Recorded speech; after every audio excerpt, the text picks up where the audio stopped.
Hey, what's up, the Dirty Tank fans? My name is Michael. I own a freshwater aquarium design and cleaning company based out of northern Colorado. It's a small business. I do a lot of cleanings for planted tanks as well as cichlids, turtles, and axolotls. I also have a YouTube channel, and that's why the Dirty Tank reached out to me. He was curious if I'd like to do an interview with him, and he could interview me as well, and we'd host the videos on each other's channel.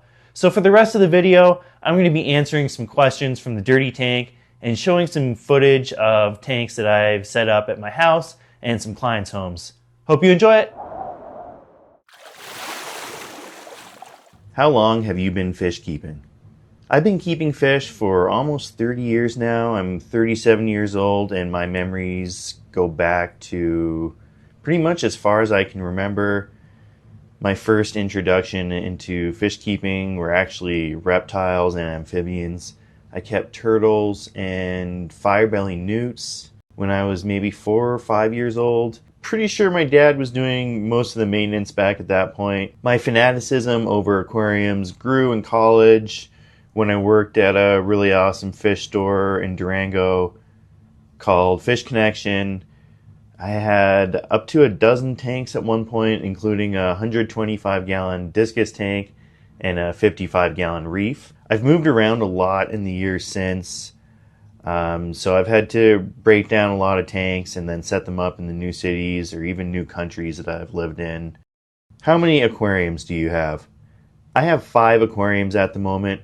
My downstairs aquariums, starting with my 45-gallon, which is currently my favorite tank, mostly because I built the stand and canopy, which I'm really proud of, since not all of my projects or woodworking projects always turn out so awesome. It's using a 75-watt spectrum, full spectrum light on top with a small budget canister filter.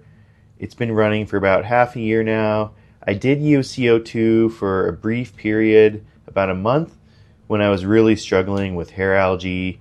But since the stem plants have filled in, I've turned it off, and things seem to have balanced out really well. My 75-gallon is my centerpiece tank. I've put the most money into this one in terms of equipment and plants.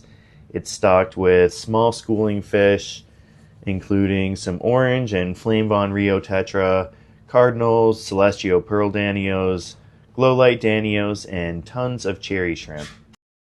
Then the little office tank, a Fluval Flex 9-gallon with a bunch of chili rasboras. I've only had these fish for about a week now, but they've already picked up tons of color.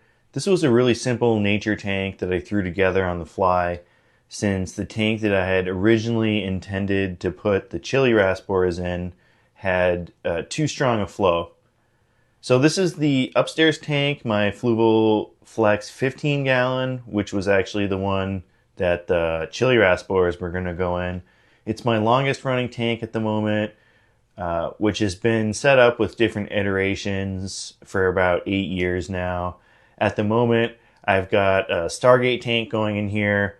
I'm always looking for different ways to attract new clients for my aquarium design and cleaning business. And I thought that doing a TV show theme would be really cool, but doing it in a non-tacky way. And since Stargate's one of my favorite shows, I decided to do it with the Stargate. And then my last tank is this 36-gallon bow front. It's just a really simple sand bottom tank for bottom dwellers. There's a bunch of Cory catfish in here, some banjo cats, which bury themselves completely in the sand, and then Anubias and leaves to give the bottom dwellers some more hiding spots. Tell us about your aquarium maintenance and aquascaping business. I have an aquarium design and cleaning company called Flow Aquatics. It's based in Fort Collins, Colorado.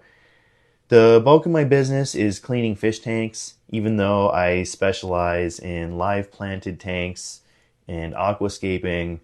I'm happy to clean any freshwater tank. I do a fair bit of African cichlids, a couple turtle tanks. I've done axolotls, but I definitely prefer to do planted tanks.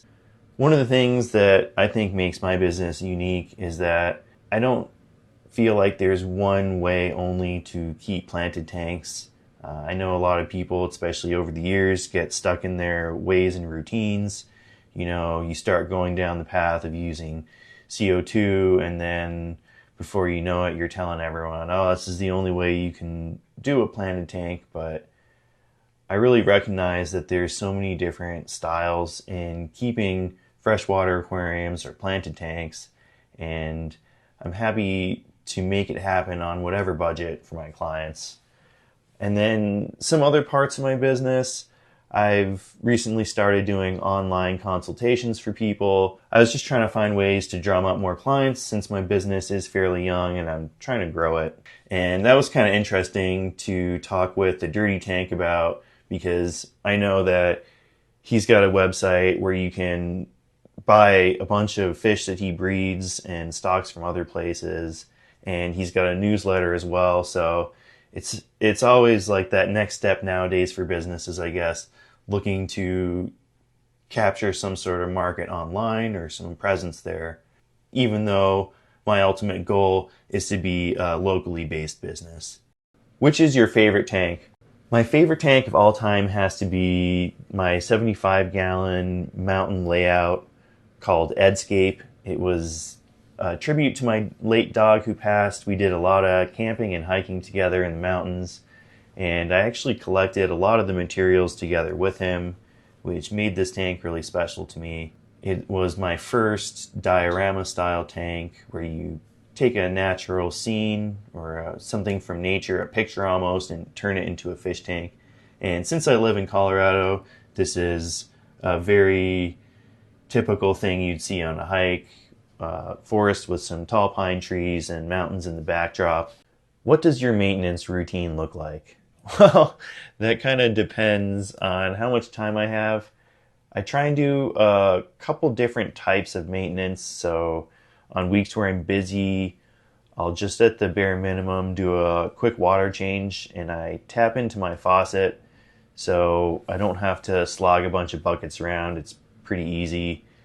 I can actually get all 5 of my tanks done in like 30 minutes if I'm just doing water changes.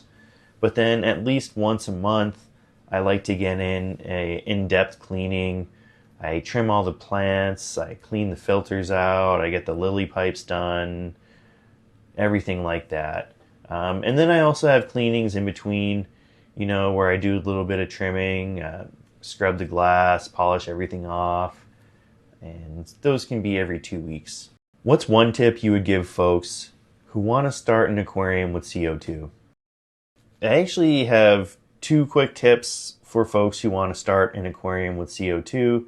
The first one is just to do some research on why plants need CO2 in the first place. So a lot of people think that CO2 is actually a very unnatural thing for a fish tank, and it is unnatural in the sense that fish maybe aren't used to getting CO2, but plants certainly are, because most of those plants that we keep in aquariums actually grow in somewhat of a terrestrial environment, which means that they're getting more carbon dioxide from the atmosphere than they do from the water. So understanding that and how it ties in with plant biology. And then the other tip I'd say is I understand people do get nervous using CO2 for the first time because too much can be bad for your fish. So experiment getting the right levels down, optimizing things when you don't have fish in your tank during that cycling phase. That's the perfect time. If you blast too much CO2, no problem, there's no fish in there, the plants won't be harmed by it, and the beneficial bacteria can take a surprising level of CO2. What's your next project? At the moment, I'm working on this 75-gallon tank for an office here in town. Since you can see a couple peaks in the distance from this office, Longs and Meeker, I'm integrating those into the tank as best I could. It's kind of hard to get some exact mountain peaks. Thanks a lot for watching this video, and I appreciate the Dirty Tank reaching out to me to do this. It was really fun to kind of talk about these things, which I don't really talk about on my channel otherwise. Thanks a lot for watching. Till next time, see ya.